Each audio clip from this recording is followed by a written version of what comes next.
Everyone who's read through Scripture looking to build a worldview, looking to understand a philosophy of human nature, everyone who's taken an honest view comes away from the Bible saying one of the foundational elements of a worldview based on this book is that humans are not perfect. Humans cannot be perfected. Therefore, any institutions that are set up, any societies, any cultures, any norms that are established by those humans will also not be perfect and will not be perfectible. This is important because most human philosophies, most human-built political ideologies really have at their core, and some of them explicitly state it, and some of them are tacitly assuming it without maybe even realizing it or stating it. But there's this concept that people are inherently good, almost inherently good to the point that they can be made perfect. They're only bad because they've been exposed to fill in the blank, wrong circumstances, bad environments, unfair policies, culture, or whacked out institutions in their society that build in them bad things. And the Bible clearly teaches nothing is built into us bad from the outside. We are flawed from the inside out. Outside circumstances can certainly impact us, James says in his letter in the New Testament, but only because the selfish desires were inside us for those outside influences to act on to begin with. And so because of this, I have stated competition becomes a friend to those with a biblical worldview. Now, some folks hear competition and they think, I don't want my child competing in sports and having all these sibling rivalries. And I'm not necessarily saying that. If you want your kids to go out in the backyard and just shoot basketball just to make goals without pairing up into teams and getting competitive, you want to take your kids to the batting cages without having them play Little League ball where everybody, parents and kids and coaches, get insanely competitive. I understand that. I'm not talking about that type of competition. Let me always one-up you. Let me always remind you I'm better at this or that than you. I'm not speaking about that. I'm talking about having politicians compete for the votes of the voters, having businesses compete for the business of their customers. Now, of course, voting for politicians in a democracy isn't perfect, but the point is it can't be made perfect. There's no other political system that is better than democracy. If you give a select group of leaders political authority and there is no competition for it to be taken from them, no one can challenge them in their position, whether you're talking about a queen or a dictator or a military junta, it doesn't matter. It's always going to be worse than democracy because when those folks make mistakes, get selfish, their negative tendencies come out from the inside, there's nothing to put a limit on that. There's no competition to restrain that. So we would look at that exact same biblical philosophy, that exact same biblical tenet, that worldview would tell us that allowing businesses to compete is also the best approach. So having a single owner, there's only one business that can do it. And maybe the business is privately owned, but the government has said only this person can sell this product. Totally ineffective. Having the government say, we will own the business that sells this product and won't allow any competition, completely ineffective. And so the best option is to have a capitalist society where businesses can compete with one another for customers. And then that's going to help to suppress the best that we can, those negative internal selfish influences that work in every person every day. Now, of course, capitalism is imperfect, horribly imperfect. The question is not whether it's perfect. The question is not whether it can be made perfect. The question is whether capitalism is less imperfect than all the competing options. And there is no establishment, there is no institution, there is no setup, there's no economic system where businesses, service organizations can be perfected. There's just not. The Bible tells us that, and our own personal experience and common sense tells us that. Therefore, biblical worldview says, then promote competition to get better outcomes. But I have had, through the years, countless conversations, hundreds and hundreds of conversations with individuals who passionately feel, they're very serious about this, they passionately feel that capitalism is really just an immoral economic system. And the reason is because a small group of people end up owning so much and they have so much wealth, and another group of people ends up with so little and they have so little wealth that it just cannot be the right system. And to them, it just seems inherently immoral, and they would like to reduce capitalism, reduce private ownership, really reduce competition, and let folks in the government, let folks in agencies really control what's made and how it's made and what price we have to pay for it. As I have those conversations with those individuals, and again, I'm listening honestly and intently to what they say, I really bring up 2 points in the conversation. At some point, I'll work these 2 points in. And the first one is this. There's an empirical truth that the data clearly shows that wealth is unequally distributed in every system today, and wealth has been unequally distributed in every political and economic system down through history, without question, period. In fact, if you look at the books, if you look at the stats today, the most unequal distributions of wealth are in purely communist countries like North Korea and Cuba, where there is a small slice of society that lives in utter luxury with hundreds of millions of dollars stowed in foreign accounts readily at their access. And then you have millions of people who live in utter abject poverty. Millions of people have starved to death in North Korea, while the leaders, again, live in luxury. And so to say that capitalism will produce an unequal distribution of wealth can't be the only reason we would reject it, because every system produces an unequal distribution of wealth, and some systems a great deal more than the average capitalist system would.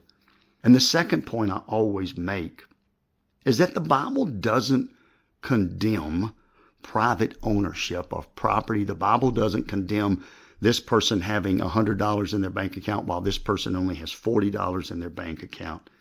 And the truth is, some of Jesus' followers, some of his believers, they owned businesses, they owned property, they controlled more property, they had more wealth than other of Jesus' followers. And Jesus doesn't really challenge them on that. Some of the folks who follow Jesus, not the 12 disciples, but the group that still followed him regularly, we're told that they had money and they would help to finance certain things. Some of his apostles, such as James and John, their father Zebedee owned a small business. He owned a fishing business. So he owned the boats and the nets and the tools necessary.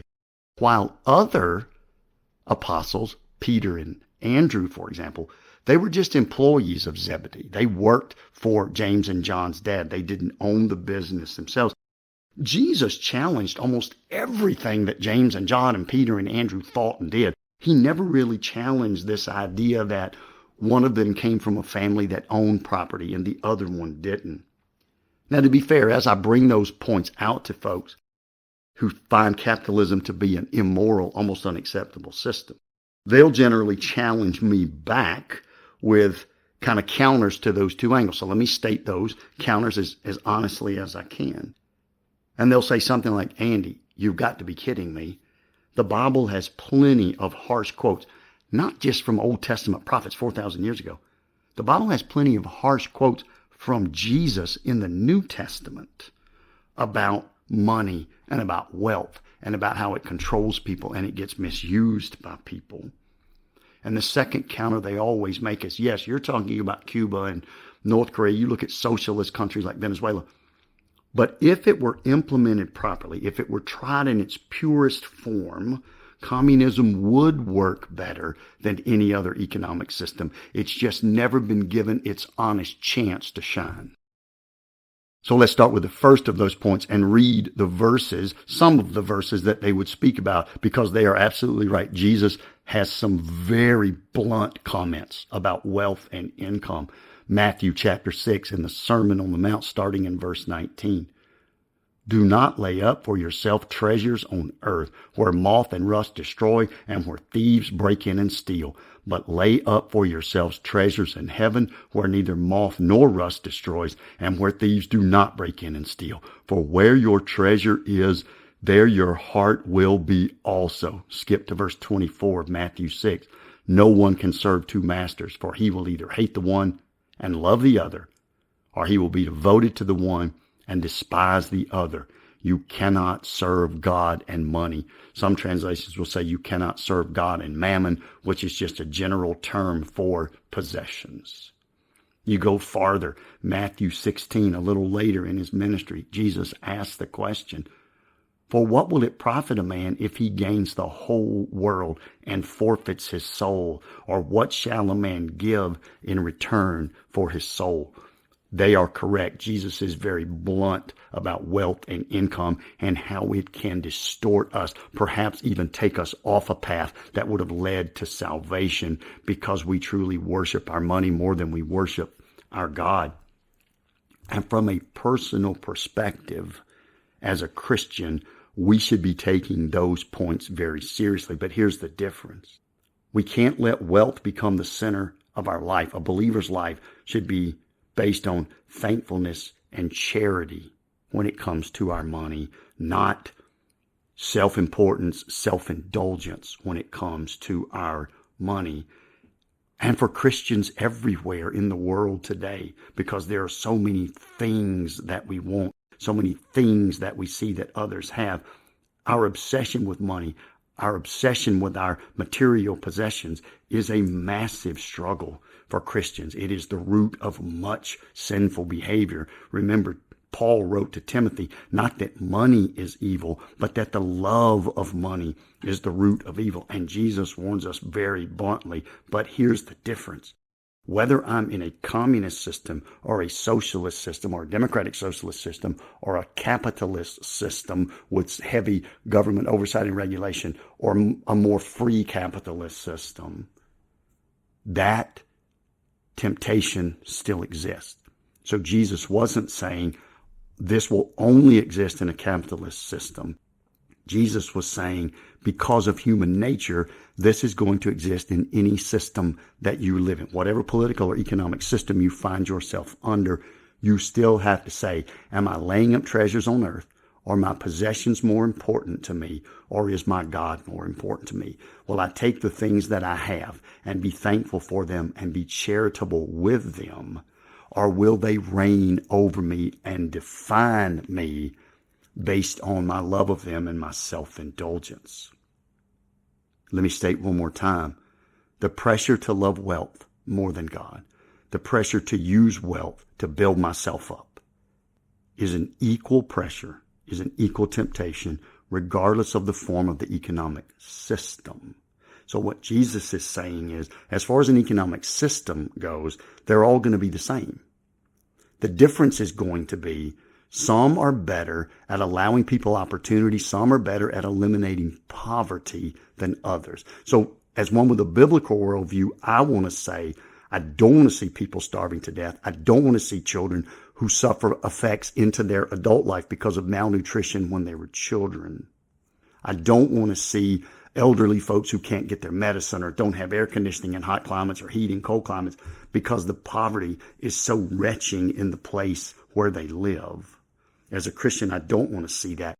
I am certainly going to give charity to help folks in that situation. But my measly charity isn't going to fix the world for 7 or 8 or 9 billion people. And so what I want to see is a system that will eliminate as much poverty as possible. Historically, that has proven to be capitalism. And even in communist countries, you see in China, under Mao, tremendous poverty and loss of life, malnutrition. Leaders like Deng Xiaoping come in and they allow some capitalist elements to spring up within China. And within just a few decades, literally hundreds of millions of people have been pulled out of poverty as these little capitalist enclaves allow people to increase their income. Then you have a Chinese leader that comes in and says, I want to redirect us back to a more pure communist society. I want to quell some of this entrepreneurial spirit, and you begin to see those incomes stop. You begin to see that poverty reduction cease. And so to me, another tenet of a biblical worldview is don't hate your enemies more than you love your friends. I can't hate capitalists. I can't hate entrepreneurs. I shouldn't be so jealous of their success and what they have, to the point that I would say take their property away from them and distribute it equally among everyone.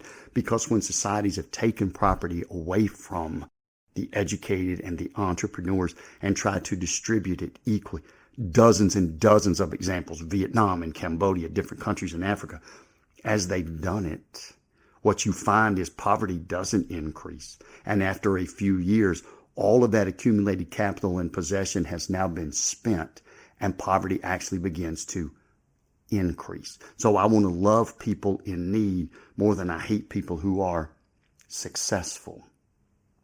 Capitalism allows that. What I have to say as a Christian is, for me personally, whether I own my own business or work for a business, for me personally, do I use my income in the way that God intends me to use it? Am I charitable with it, or am I self-fulfilling with my income? Yes, whatever system you are in, an individual person can sin greatly by loving their money too much and using their money in too selfish a way. Absolutely, without question. I promise you that happens across every economic system and every political system, and has for the entire history of the world.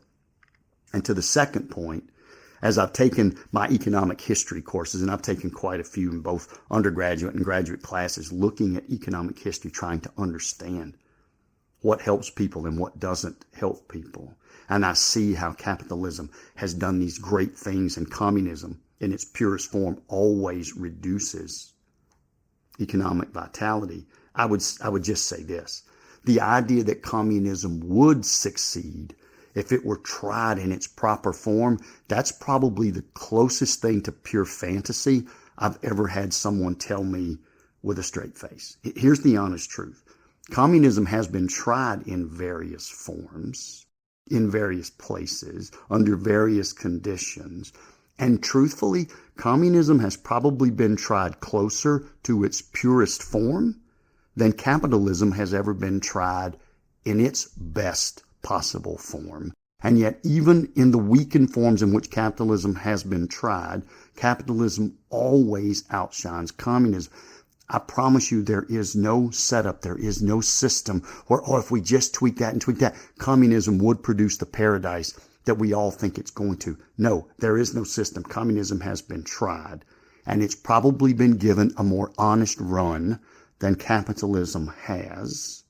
And yet capitalism always reduces poverty. Yes, capitalism creates an unequal distribution of wealth. I'm not going to deny that. And Jesus tells us there will always be the poor among you, because there is no system you're going to be able to set up that's not going to have an unequal distribution of wealth. So I choose to pick the system that I think is going to eliminate the most poverty. Because maybe someone else makes $1 million a year and this person only makes $75,000, but that's better than that other person making $250,000 and this person only making $10,000. There's going to be a difference regardless.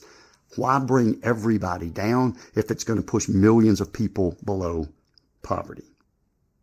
And related to this last point, I always make sure to let folks know, Christians actually predicted from the beginning, hundreds of years ago, you can find articles from Christians that predict that communism was destined to fail. And just as they predicted, and for the reasons they predicted, communism did fail. I can recap really quickly to close this podcast out. Why would a biblical worldview suggest to us that communism was going to fail? And the first reason, of course, is just this.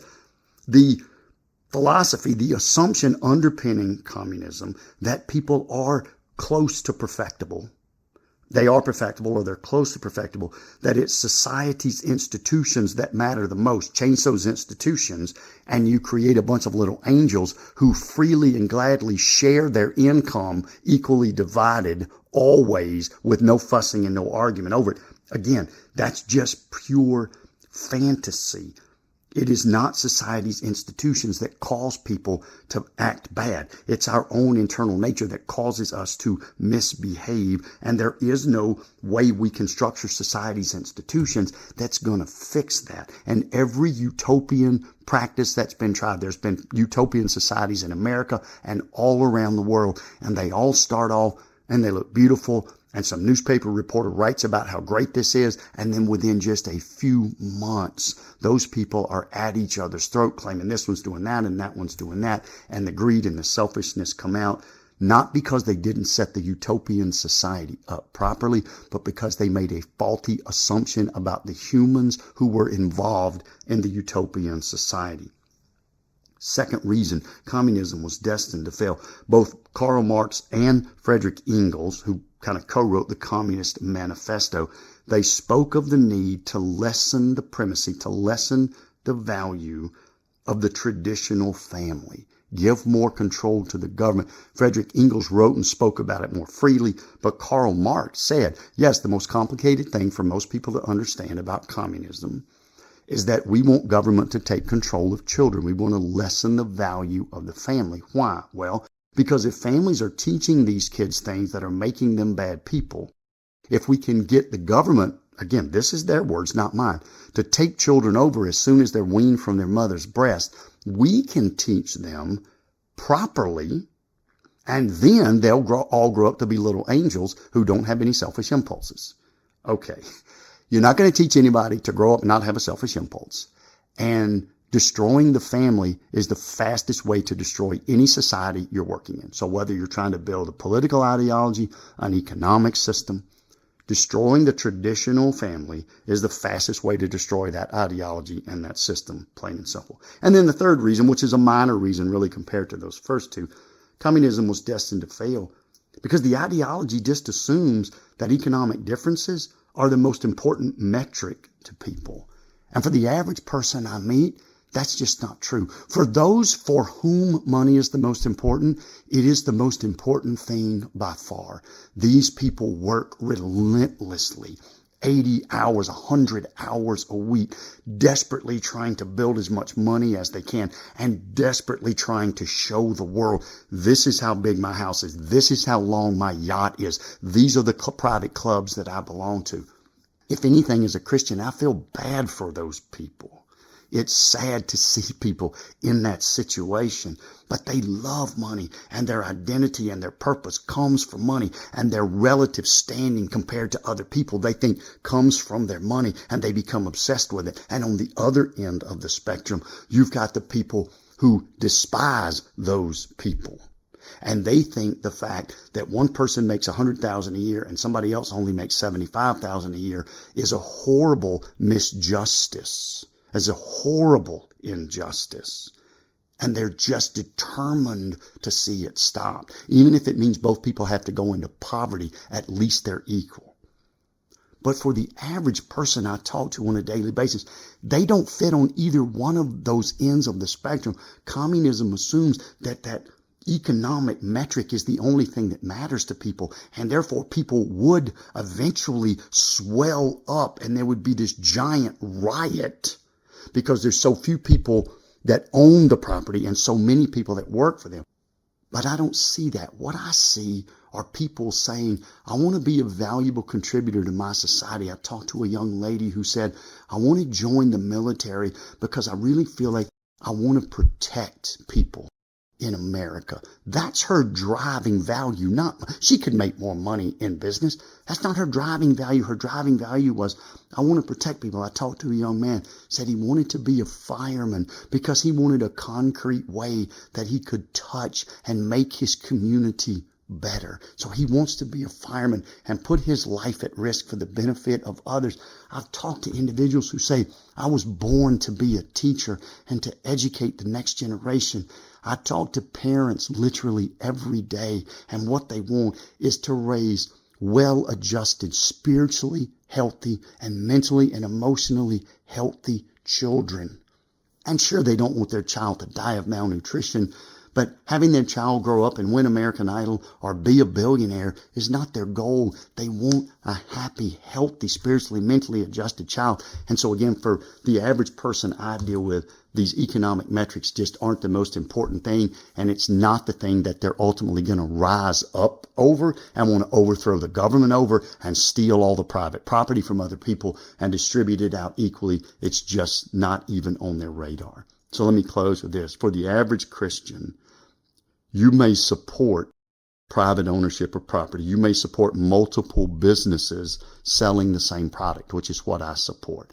I don't need one hamburger stand. I need 7 and some taco trucks and a couple of Thai restaurants so that consumers have an opportunity to figure out what they want.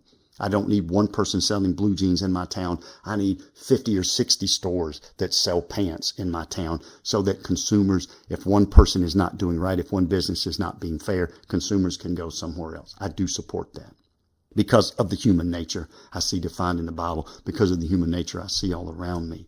What I can't afford to do as a Christian is let money become too important to me. And again, I could have that idea whether I'm in a socialist, a communist, or a capitalist society. So I can't blame society if I start to love money too much. It's not America's fault. It's not capitalism's fault. It's Andy's fault. If I love money too much, if I love money more than God, if I love money more than my wife, if I care about collecting my money and showing off my yacht more than I care about investing in the children of my community, more than I care about charitably giving to others, that's an Andy issue that I must address in a repentant fashion with my Creator. That's not a what system of government or what economic system do I exist under. Thanks so much for listening. Until next time, this is Andy.